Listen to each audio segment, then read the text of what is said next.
In this window, there are things we've never seen in a stained glass window. It's really layer upon layer upon layer of stories, and the more time I spend with it, the more I see and learn about it.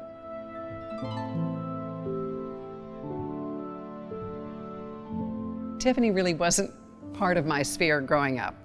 An artist whose name really, up until that point, had meant to me a little blue box with a white ribbon around it. The world of Tiffany really didn't come to me until I had a summer internship during my years at graduate school, inventorying the entire glass collection in the American wing. 3,000 pieces of American glass, including almost 70 pieces of Tiffany blown glass. And when I became on the staff here, I had the amazing opportunity to work with the museum's Tiffany collection. About 20 years ago, I got a call that this window was for sale and wondering whether the museum would be interested in purchasing it. For a number of reasons, it didn't happen that we didn't purchase it at that time. But that was the first time that I actually saw beautiful color images of it and fell in love with the window. First of all, the color range was extraordinary. It looks like it's painted, but it's not. It's all integral in the glass itself. Some of the glass is a modeled effect that almost looked like you're looking at an organism under a microscope. We call it spotted glass.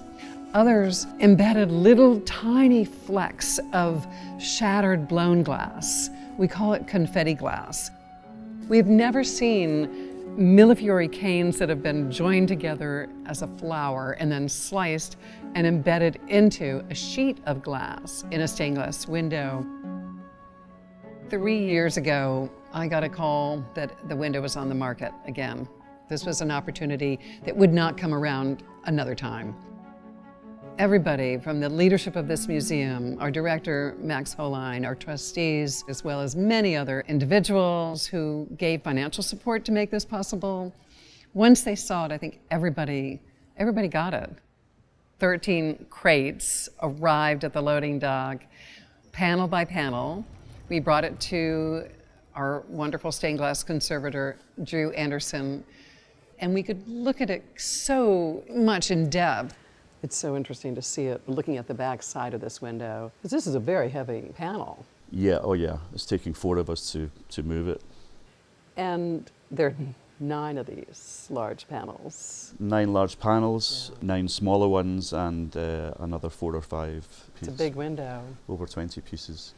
I found this so interesting. I mean, we didn't actually notice it when we first saw the window because there's so much to see. And then all of a sudden, this area looked brighter and lighter, and we realized that a plate was missing. Which sent alarm bells to me, because if it's missing, the question was, well, where is it?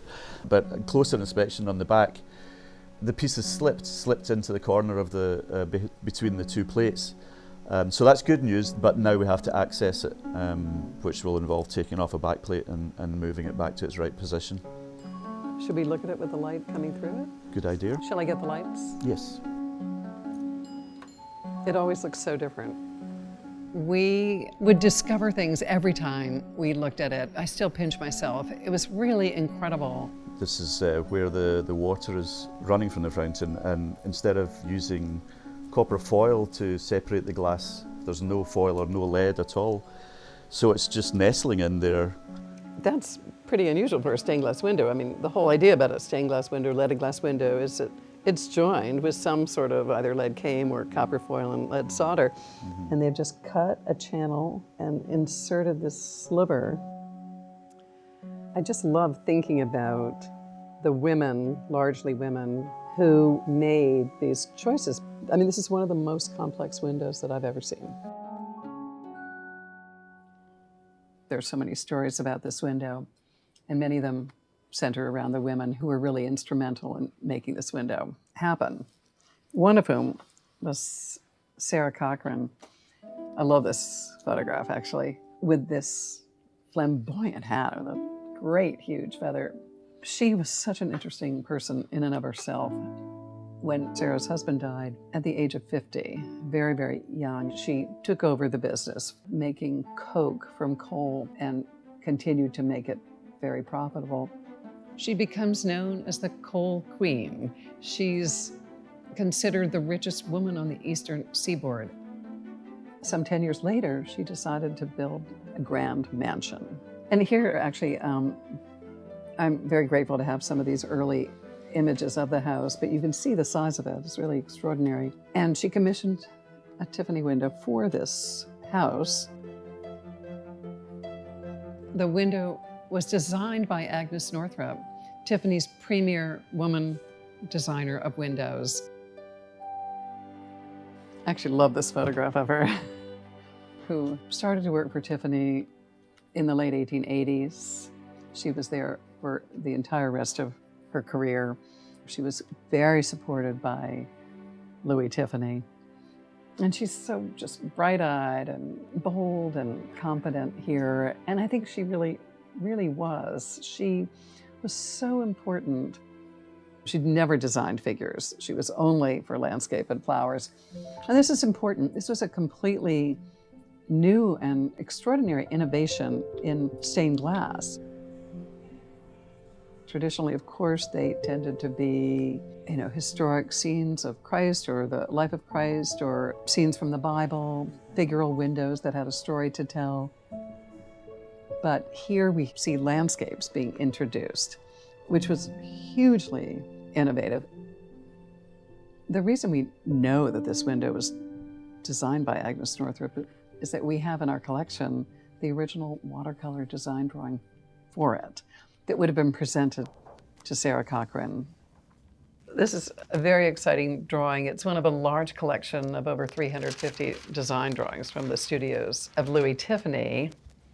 Of course, a perfect medium because the paper shining through translucent watercolor is essentially the same idea as light coming through colored glass. I mean, the closer you look, the closer I look at it, I see more and more things. Like the window has pink and blue hydrangea. Here you get a kind of suggestion of a blue hydrangea. We know the window has poppies and orange nasturtiums, but here they're very briefly suggested. But the biggest difference, actually, because it's quite faithful to this design, is the fountain. And the fountain in the window has this female figure. Perhaps Sarah Cochran didn't like this fountain when she liked the window. Maybe she said, well, actually, I'd like it to look more figural. These are questions, unfortunately, that remain unanswered for us. Many of the Tiffany design drawings, they're completely anonymous. But here, you do have the most beautiful signature Agnes Northrop that I've ever seen. So we can completely document our great garden landscape window to her work. And Agnes Northrop really had an uncanny ability to create a design in watercolor that would be realized so effectively in Tiffany's glass. So I'm just ready now to remove this glass plate so that we can access the pieces that were slipped. This glass is incredibly thin. It's about 1.5 millimeters. It could break quite easily if you don't treat it properly.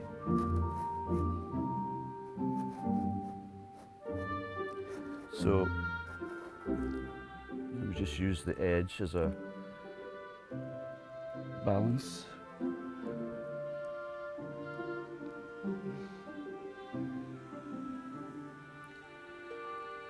Okay. The whole point of this exercise was to get this bit of glass. So there it is, all that work. It looks like it just slots perfectly into position. It's like it was made yesterday. And then I'll pin solder the corners of the plate just to make sure that that doesn't move again, because it's just sitting in place, but it just shows you also what sort of fine level of accuracy they were cutting the foil to make sure the lead lines weren't terribly visible. It makes sense looking at it, but to come up with the idea and the method of doing this is really unique. And I certainly haven't seen it again in any other Tiffany window, or any other window from that period actually.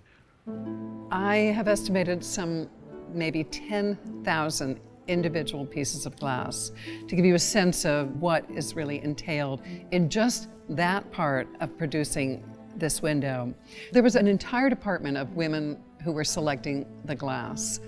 They were the women's glass cutting department officially, but they were fondly called the Tiffany girls. Initially, Agnes Northrop was in charge of them. They're almost as important as the designer. Without their artistry to come up with the right glass, the window would not look like this. And it looks great. You really do see the realistic quality of the water spilling over.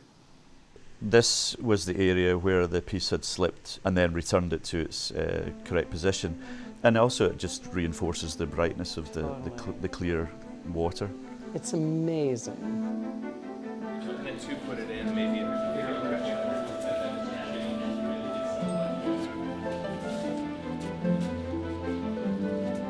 Little by little, with an amazing team of people that this museum put together, and believe me, it was a team to install this window here.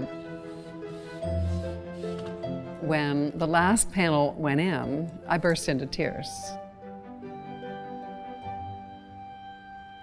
It had the feeling of coming home, and at the same time, there's this mesmerizing, awe-inspiring, almost spiritual quality to it, triply enhanced by the stories that it tells that involve the women who largely do not get acknowledged.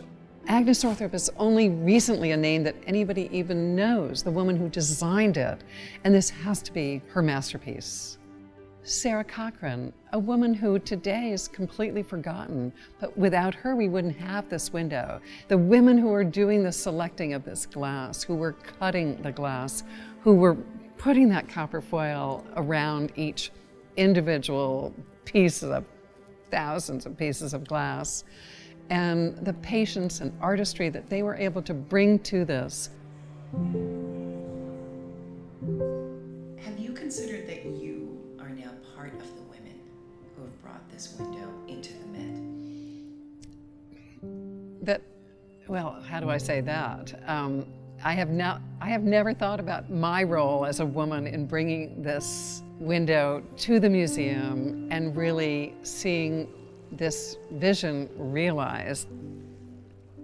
I really dreamt of this window being here for 2 decades. I think resonates with me in a way I hadn't even considered, but feels very moving to me. I love that thought. I really do. I've never thought about that.